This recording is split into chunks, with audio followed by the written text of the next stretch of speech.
جب بنی اسرائیل میں نفرت، حسد اور مساکین پہ ظلم بڑھنے لگا تو اللہ نے اپنے نبی عیسیٰ مسیح کو ان کے لیے منتخب کیا۔ تو یوں اللہ کے نبی عیسیٰ مسیح بنی اسرائیل کے بڑے بڑے عالم اور معتبر لوگوں سے کہنے لگے کہ کیوں ظلم کرتے ہو، غریبوں کا حق کیوں کھاتے ہو؟ اے لوگو، حقیقی اللہ وہ ہے جو سب انسانوں کو برابر کے حقوق دیتا ہے، جس کے نزدیک امیر اور غریب میں کوئی فرق نہیں، کالے رنگ والا اور سفید رنگ والا برابر ہے۔ لوگ حضرت عیسیٰ مسیح کا مذاق اڑانے لگے اور پھر اللہ کے نبی اللہ کی نشانیاں زمین پر ظاہر کرنے لگے۔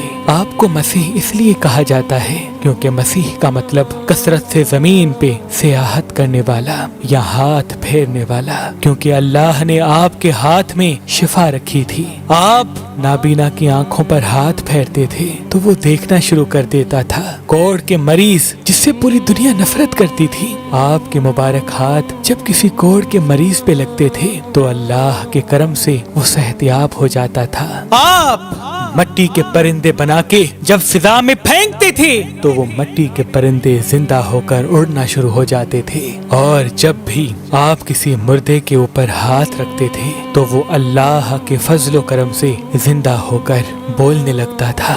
بنی اسرائیل کے لوگوں نے جب یہ معجزات دیکھے تو دن بدن آپ کی باتیں سننے لگے، آپ کو اللہ کا نبی تسلیم کرنے لگے۔ بس یہی ڈر اس وقت کے ظالم بادشاہوں اور عالموں کو کھانے لگا کہ کہیں ہماری حکومت ختم نہ ہو جائے، لوگ عیسیٰ مسیح کو اللہ کا نبی سمجھ کر اپنا بادشاہ نہ بنا دیں۔ تو بس بنی اسرائیل کے بادشاہ اللہ کے نبی حضرت عیسیٰ مسیح کو شہید کرنے کی سازش بنانے لگے۔ حضرت عیسیٰ علیہ السلام پوری قوم سے مخاطب ہو کے فرمانے لگے، اے لوگو، اللہ سے ڈرو، میں اللہ کی طرف سے آیا ہوں تاکہ تم آپس میں محبت، پیار اور امن کے ساتھ زندگی بسر کر سکو۔ کچھ لوگ آپ پر ایمان لے آئے، کچھ لوگ آپ کے ساتھ رہنا شروع کرنے لگے، اور کچھ لوگ وقت کے بادشاہوں کے ساتھ آپ کو شہید کرنے کی سازش میں اٹھ کھڑے ہوئے۔ تاریخ نے لکھا آپ کے ساتھ 12 حواری تھے، لیکن ان میں سے بھی کچھ کا ایمان مکمل نہ تھا۔ اس بات کا فائدہ اٹھاتے ہوئے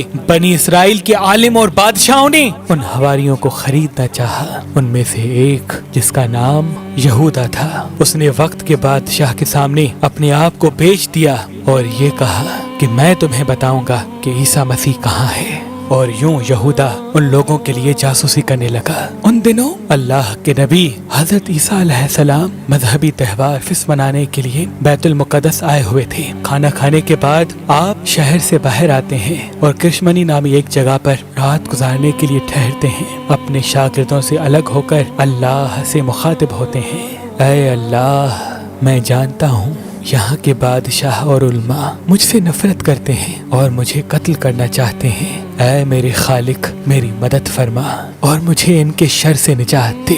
بس اتنے میں جبریل امین اللہ کے حکم کے ساتھ نازل ہوتے ہیں اور فرماتے ہیں، اے مریم کے بیٹے، اللہ فرماتا ہے کہ آج رات تجھے اس زمین سے آسمانوں کی طرف اٹھائے گا، تیرا رب تجھے ان لوگوں کے شر سے بچائے گا، اور وہ لوگ جنہوں نے تیری تعلیمات کو تسلیم کیا ہے، اللہ انہیں مشرک اور کافر لوگوں پر فضیلت بخشے گا، اور قیامت کے دن اللہ اس اختلافات کا فیصلہ کرے گا۔ اے روح اللہ، تیری بلندی کا وقت آ پہنچا ہے۔ بس اللہ نے ایک عجیب معجزہ دکھایا، یہودا کا حلیہ حضرت عیسیٰ مسیح جیسا ہو گیا، اور عیسیٰ مسیح کو اللہ نے آسمانوں کی طرف بلند کر دیا۔